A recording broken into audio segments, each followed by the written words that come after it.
নবীজি সাল্লাল্লাহু আলাইহি ওয়াসাল্লাম বলেছেন, আল্লাহ তাআলার আযাব থেকে সবচেয়ে বেশি মানুষ রক্ষা পাবে যারা আল্লাহ তাআলার জিকিরে তাদের জিহ্বাকে ভিজিয়ে রাখছে। সুবহানাল্লাহ। জিকির সমূহের মধ্যে রয়েছে কি?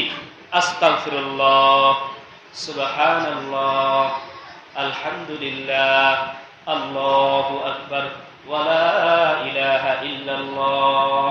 এই পাঁচটা জিকির, এই জিকির নিয়ে কোনো মতানৈক্য নাই। প্রত্যেকটা হাদিসের কিতাবে এই জিকিরগুলো সহিভাবে আসবে। এই জিকিরগুলো করতে আপনার কোনো বাধা নাই, আপনি এগুলো করেন বসে বসে। এবং সবচেয়ে উত্তম জিকির হচ্ছে লা ইলাহা ইল্লাল্লাহ। জিকির করার একটা সবচেয়ে বড় সুবিধা হচ্ছে আপনার গায়ে কোনো পোশাক নাই, কোনো সমস্যা নাই। আপনার গায়ে পোশাক আছে, পোশাক নাই, আপনি নাপাক, আপনি পবিত্র, কোনো সমস্যা নাই। পবিত্র অবস্থায় জিকির করতে পারবেন, নাপাক অবস্থায় জিকির করতে পারবেন, পোশাক থাকলেও পারবেন, পোশাক গায়ে না থাকলেও জিকির করতে পারবেন।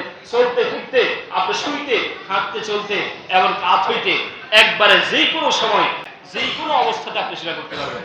এটা সুবিধা কিনা বলেন? যদি এটার জন্য যদি ওযু বাধ্যতামূলক করে দিত, তাহলে আমাদের জন্য কঠিন হইতো কি হইতো না।